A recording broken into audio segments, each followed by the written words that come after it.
देखिए एक्सरसाइज 4.3 का आज 6, 7, 8 प्रश्न है, इसका स्टडी आज करते हैं। तो 6 में देखिए यहाँ मिलाइए, आयत का जिक्र किया हुआ। आयत, एक आयत, तो यहाँ आयताकार खेत मतलब रिलेशन आयत से। तो एक बार रिपीट कर लेते हैं आयत के बारे में। ये एक पिक्चर बनाए,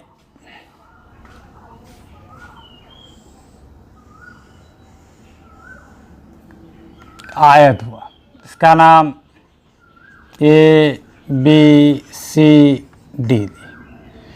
आयत करने के लिए एक चतुर्भुज है, याद रखना है। जिस चतुर्भुज के सम्मुख भुजा के युग, ये सम्मुख भुजा के युग बराबर होते हैं।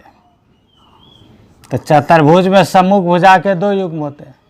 तो जिस चतुर्भुज के सम्मुख भुजा के दोनों युग्म समांतर एवं बराबर और एक को 90 डिग्री होता है, आयत कहलाता है। आयत के विषय में जानकारी हो। अगर पैरेललोग्राम के पद में इस चीज़ को समझेंगे तो जिस पैरेललोग्राम अर्थात जिस समांतर चतुर्भुज के एक कोण समकोण हो, आयत कहलाता है। और भी टाइप से इसे परिभाषित किया जा सकता है, जैसा कि ऑब्जेक्टिव टाइप में इसे पूछ दिया जाता है। जिस पैरेललोग्राम के सम्मुख कोण समपूरक हो कहलाता है, 100% आयत होगा। जिस पैरेललोग्राम के आसन कोण बराबर हो कहलाता है, आयत कहलाता है। तो ऐसे ऐसे बहुत सारा ऑब्जेक्टिव भी है। तो ऑब्जेक्टिव का जब सेट पढ़ाने लगेंगे तो बहुत कुछ मिलेगा। वैसे भी ऑब्जेक्टिव तो बहुत आवश्यक है पढ़ाना, क्योंकि अब तो 50 मार्क ऑब्जेक्टिव में रहता है। तो वह बहुत ही बेहतरीन ढंग से दिया जाएगा वह भी, और इस कंसेप्ट को पहले समझा जाए। तो ये आयत कंप्लीट हुआ। तो इस आयत में ये क्या है, लंबाई, और ये क्या है, चौड़ाई। इसमें नामांकन किया गया लंबाई और चौड़ाई के आधार पर। और ये अगर इससे मिला देते हैं, जैसे AC और BD, तो एक विकर्ण हुआ AC, दूसरा विकर्ण हुआ BD। याद रहेगा आयत के दोनों विकर्ण बराबर होते हैं। तो इसमें विकर्ण नहीं खींचते हैं, या खींचना है तो देख सकते हैं या खींच के दिखाएं।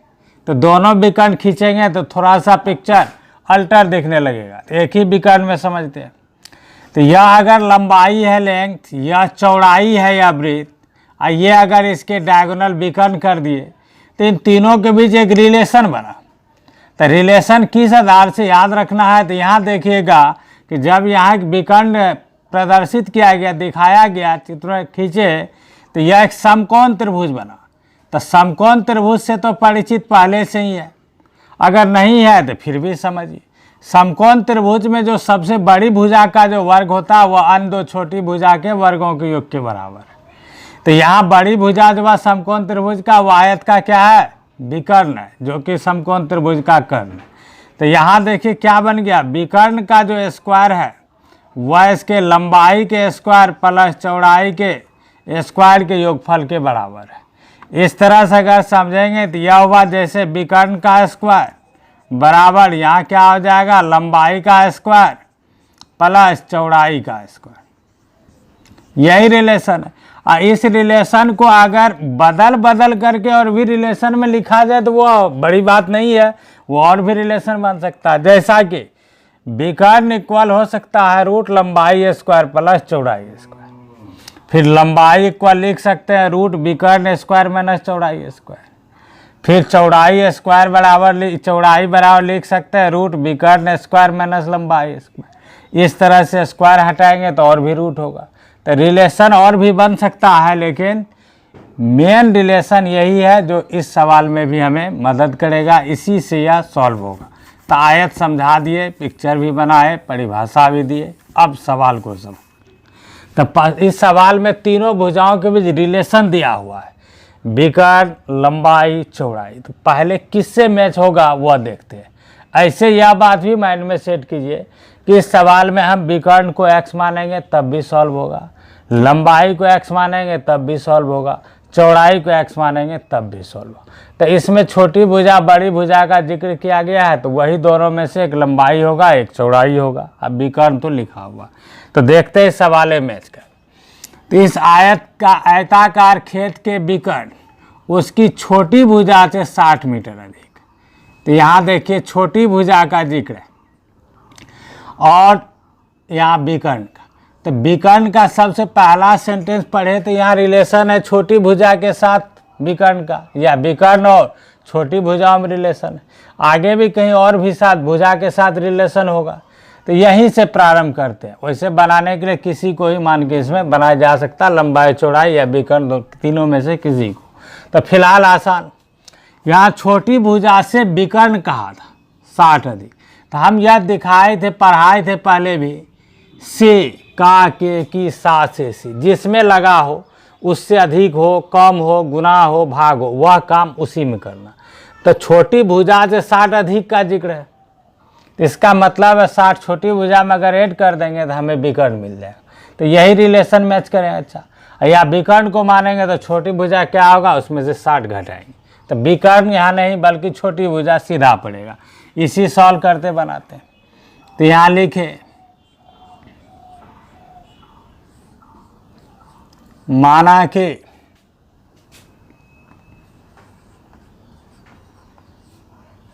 छोटी भुजा,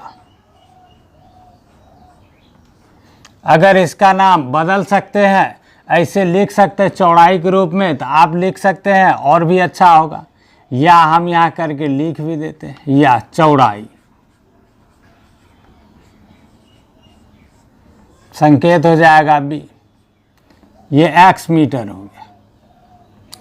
तो इस चौड़ाई से 60 मीटर अधिक है कौन, विकर्ण। तो इससे क्या होगा कि हमें विकर्ण का माप मिल जाएगा, वह भी x के पदों में। तो इसलिए यहाँ विकर्ण को किससे डिनोट करते हैं, तो d से लिखते। इससे क्या था 60 अधिक। यहाँ देखिए दिक्कत करता है किसी को, क्या करेंगे। तो लिखा हुआ स्पष्ट, छोटी से 60 अधिक। तो छोटी में क्या किए 60 जोड़ दी, तो x + 60 मीटर हो गया। अब हमें देखना है आगे अब क्या रिलेशन। तो इसमें देखिए यदि बड़ी भुजा, यहाँ देखिए मिलाइए, बड़ी भुजा छोटी भुजा से 30 मीटर अधिक है। मतलब अब बड़ी भुजा जिसका नाम हम लंबाई दे सकते हैं या लंबाई है, उसका रिलेशन छोटी से। तो छोटी हमारे पास क्या है, छोटी भुजा x है। तो इस छोटी से बड़ी भुजा लंबाई का रिलेशन तो हम ज्ञात कर सकते हैं इसका, बड़ी भुजा भी जिसे लंबाई बोल सकते हैं। तो जोड़ना 30 किस में होगा, ध्यान दें मिस्टेक्स इसमें ना हो जाए, छोटी भुजा में जोड़ना चौड़ाई। तो यहाँ लिख देंगे। अब फिर प्रश्न का ही कंडीशन हुआ, प्रश्न से दूसरे शर्त लिख सकते हैं। तो यहाँ लिख देंगे बड़ी भुजा,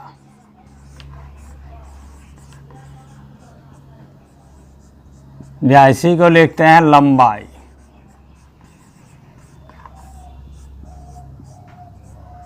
छोटी से 30 अधिक। छोटी क्या है x, तो इसमें 30 जोड़ दिए, x + 30 मीटर। अब देखिए x के पदों में हम क्या किए, तीनों भुजा को सेट कर लिए। तब यहाँ लिख देंगे सूत्र, और अभी तो पढ़ाए थे, क्या पढ़ाए, विकर्ण का स्क्वायर लंबाई का स्क्वायर प्लस चौड़ाई के स्क्वायर के योग के बराबर। तो विकर्ण स्क्वायर बराबर लंबाई स्क्वायर प्लस चौड़ाई। तो विकर्ण के जगह विकर्ण का मान दीजिए, x + 60 होल स्क्वायर। लंबाई की जगह देखिए लंबाई x + 30, तो इसका स्क्वायर। चौड़ाई की जगह क्या है x। अब इसे सरल करना है, सिंप्लीफाई करते हैं। तो यह a + b का होल स्क्वायर में तोड़े, a² + 2ab + b²। फिर इसे a + b का होल स्क्वायर में तोड़ेंगे, A square plus 2ab plus B square 30 square plus X square. फिर यहाँ क्या आ जाएगा, एक्स स्क्वायर प्लस से मल्टीप्लाई कीजिए 120x plus 3600 equal X square plus 60x plus 900 plus x.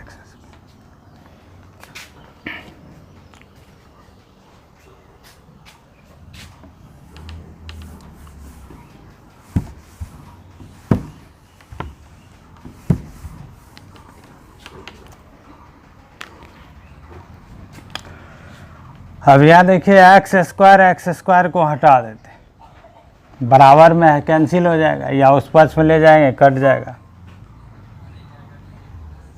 और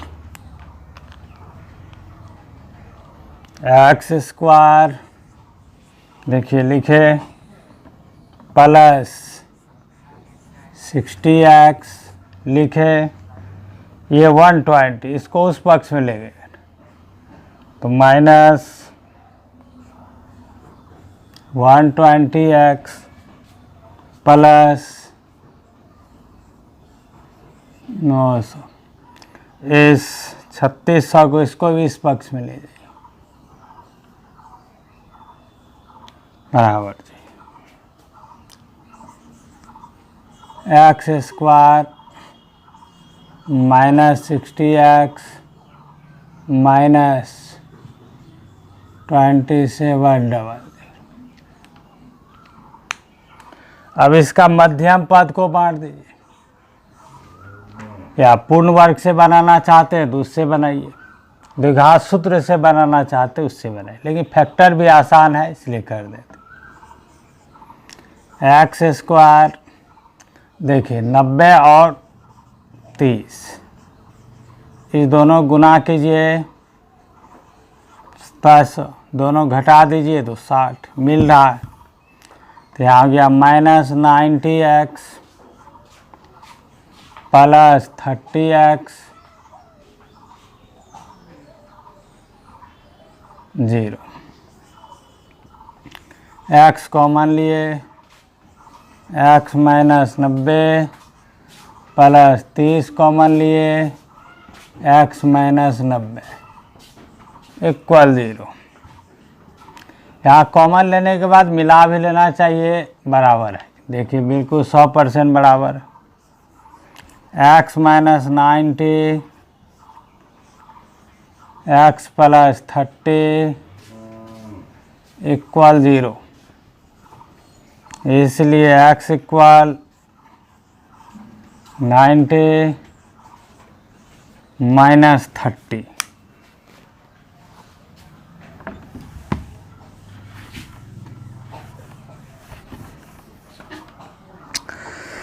तो यहाँ भुजाएं निगेटिव नहीं होता इसलिए माइनस 30 क्या आ जाएगा, ये इनवैलिड।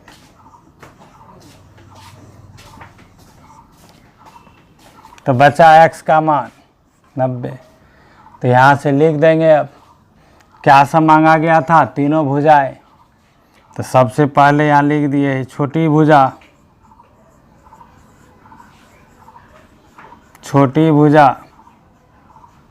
चौड़ाई कितना हो जाएगा 90 मीटर। इसका रिलेशन था किससे, विकर्ण हो जाएगा, इसमें क्या करेंगे 60 जोड़ देंगे, तो आ गया 150 मीटर। फिर लंबाई छोटी से क्या था 30 ज़्यादा, तो 90 में क्या करेंगे 30 जोड़ दें, यह हो गया 120 मीटर। इस प्रकार यह कंप्लीट हुआ। और आप लोग अगर देखते हैं या ऐसे पढ़ते हैं तो इसे विकर्ण को x मान करके, लंबाई को x मान करके सॉल्व करके व्हाट्सएप पर ज़रूर इसका वीडियो भेजें, इसका पिक्चर खींचकर। अब देखिए 7 नंबर में प्रश्न है, दो संख्याओं का अंतर 180 है। दो संख्याओं का अंतर 180। यहाँ संख्या में न पूर्ण लिखा, प्राकृतिक लिखा, न धन लिखा है, न ऋण लिखा, सिर्फ संख्या है। मतलब इसका आंसर प्लस माइनस वाला भी संभव, अर्थात जो संभव होगा सभी ज्ञात करें। सिर्फ यहाँ दिख रहा है दो संख्याओं के वर्गों का अंतर, ध्यान दें वर्गों का अंतर 180 है। और छोटी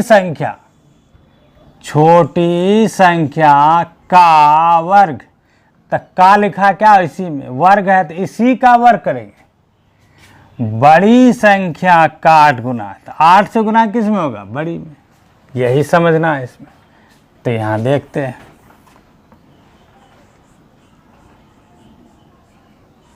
माना कि दो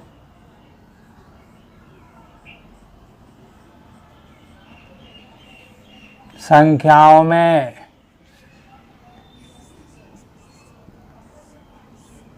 बड़ी संख्या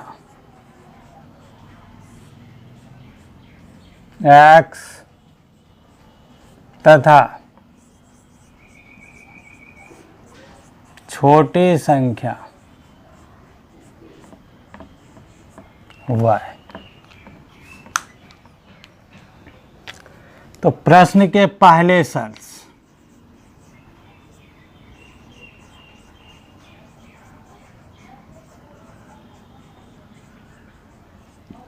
फर्स्ट कंडीशन प्रश्न का लेके फिर से एक बार रिपीट करते, दो संख्याओं के वर्गों का अंतर,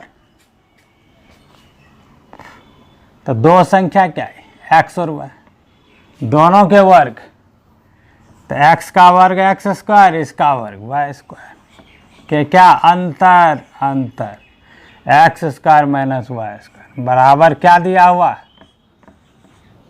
180 180 से फर्स्ट कर दे। फिर याद देखिए प्रश्न के दूसरे शर्त से,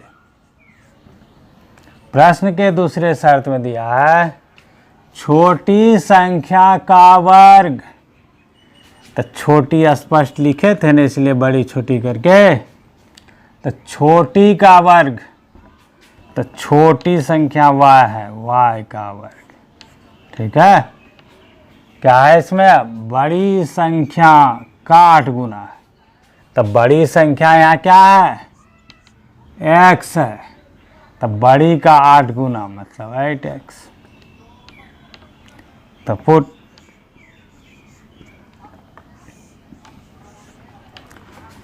y square equal 8x in first में रख दी। तो यहाँ x स्क्वायर है लिखे, यहाँ y स्क्वायर है माइनस दिए, y स्क्वायर का वैल्यू ये 8x इक्वल कितना आ गया 180, x square minus 8x minus 180 equal 0। ये द्विघात समीकरण हुआ।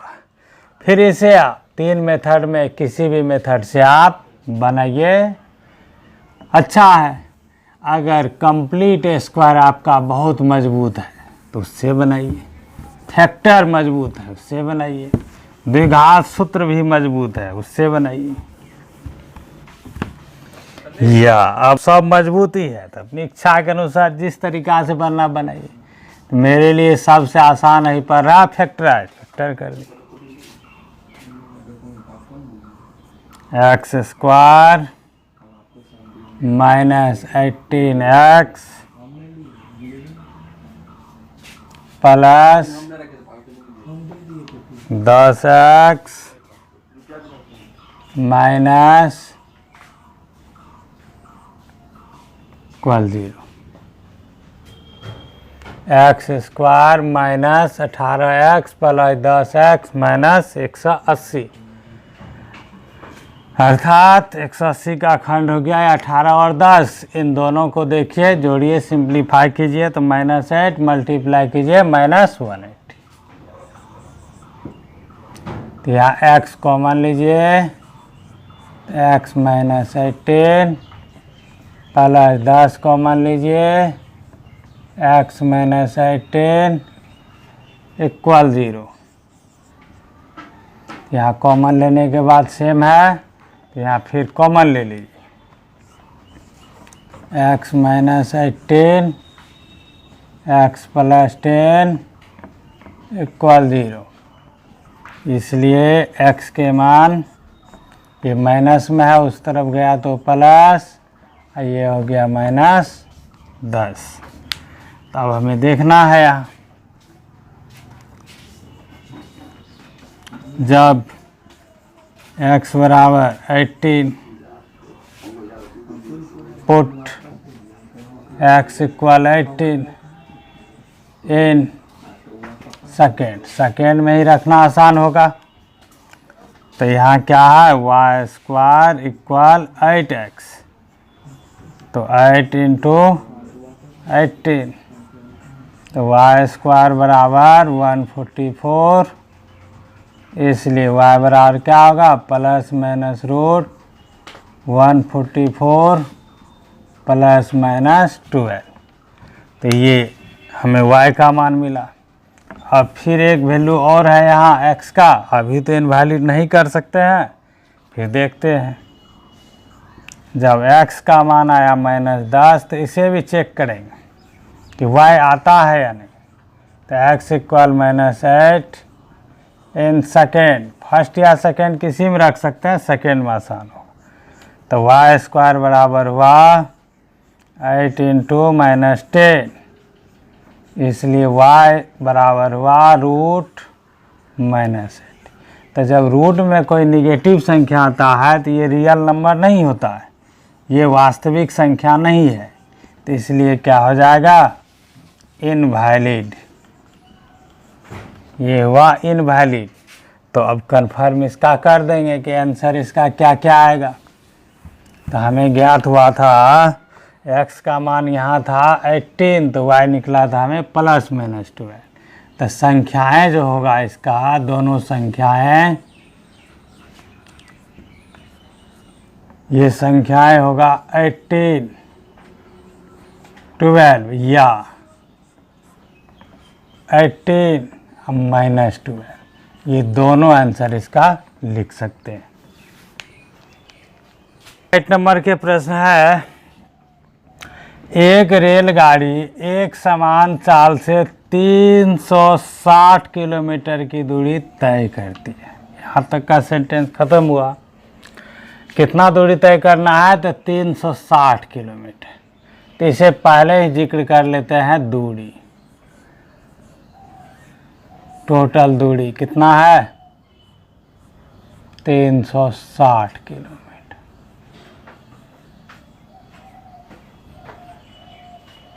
अब आगे बढ़ते। यदि चाल को 5 किलोमीटर प्रति घंटा अधिक कर दिया जाए तो उसी यात्रा, मतलब इसका अर्थ हुआ कि 360 किलोमीटर अगर सफ़र किया जाएगा तो उसे 1 घंटा क्या होगा, कम समय लेगा। तो रेलगाड़ी की जो सामान्य चाल है वह ज्ञात कर। तो सामान्य चाल इसे मान लेते हैं पहले। तो देखते हैं, माना कि रेलगाड़ी के समान चाल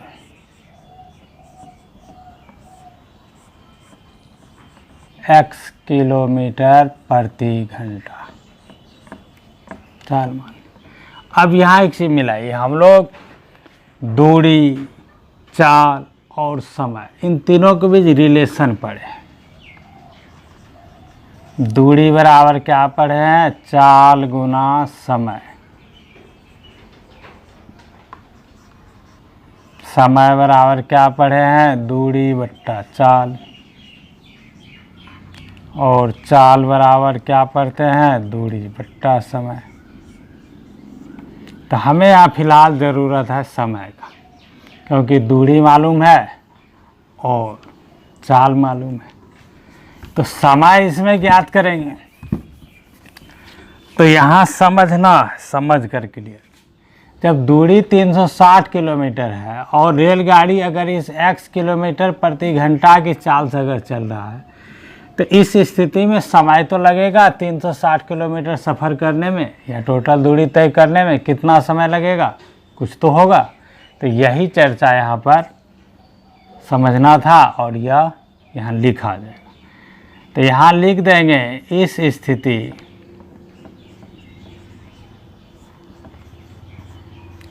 स्थिति में लगा समय, इस स्थिति में लगा समय बराबर, यहाँ जाएगा दूरी बट्टे चाल। तो दूरी कितना है 360 किलोमीटर और चाल कितना है x। इसका मतलब हुआ कि अगर इस x किलोमीटर प्रति घंटे की चाल से अगर यह 360 किलोमीटर का सफ़र करेगा तो यह कितना समय लगेगा 360 बट्टे x घंटा। अब इस प्रश्न में कि चाल जितना था वो है, अगर इस चाल को वह 5 किलोमीटर प्रति घंटा बढ़ा देता तो चाल यहाँ कितना है x किलोमीटर प्रति घंटा। तो चाल को अगर बढ़ा दिया जाएगा 5, तो x में 5 बढ़ाएंगे तो x + 5। यहाँ लिख देंगे चाल 5 किलोमीटर प्रति घंटा बढ़ाने पर रेलगाड़ी की नई चाल यह हो जाएगा x + 5 किलोमीटर प्रति घंटा। देखिए अब रेलगाड़ी की चाल कितना हो गया, अब रेलगाड़ी की चाल कितना हुआ x + 5 किलोमीटर प्रति घंटा। और दूरी कितना है, दूरी तो 300 किलोमीटर का ही सफ़र करना था। तब इस तो देखिए प्रश्न से अब क्या रिलेशन बनेगा दोनों के बीच। तो जब x चाल से गए तो समय लगा कितना 360 बट्टा x घंटा, और जब x + 5 किलोमीटर प्रति घंटा से पहुँचे गए तो हमें समय लगा कितना 360 बट्टा x + 5। तो इसी दोनों का डिफरेंट तो 1 घंटा दिया हुआ है, अर्थात इसके बराबर हुआ 1। तो यही रिलेशन मैच हुआ, यही रिलेशन द्विघात समीकरण हुआ। इसे हल करेंगे द्विघात समीकरण आएगा। 3 विधि में से किसी विधि से हल कर देंगे, सवाल सॉल्व हो जाएगा। तो देखिए इसे सॉल्व करते हैं। तो 360 कॉमन आ रहा, तो 360 कॉमन ले लिए। यहाँ गया 1/x, तो 1/x + 5, यहाँ गया 1। 360 एलसीएम ले लीजिए, x × x + 5, तो यहाँ x + 5 - x, ये x कट गया, तो मल्टीप्लाई कर दीजिए। तो ये हो गया 180 या 10, तो 18 से 1 पर x² + 5x। अब यहाँ गया x² + 5x - 0। अब इसका फैक्टर कर दीजिए, x² + 45x - 40x - 18 00 0।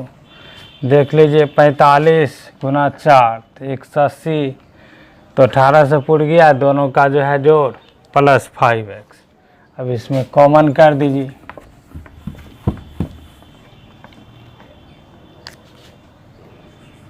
x common लीजिए, तो x + 45 - 40 कॉमन लीजिए, तो x + 45 equal 0, x plus 45 x minus 40 equal 0, इसलिए x बराबर -40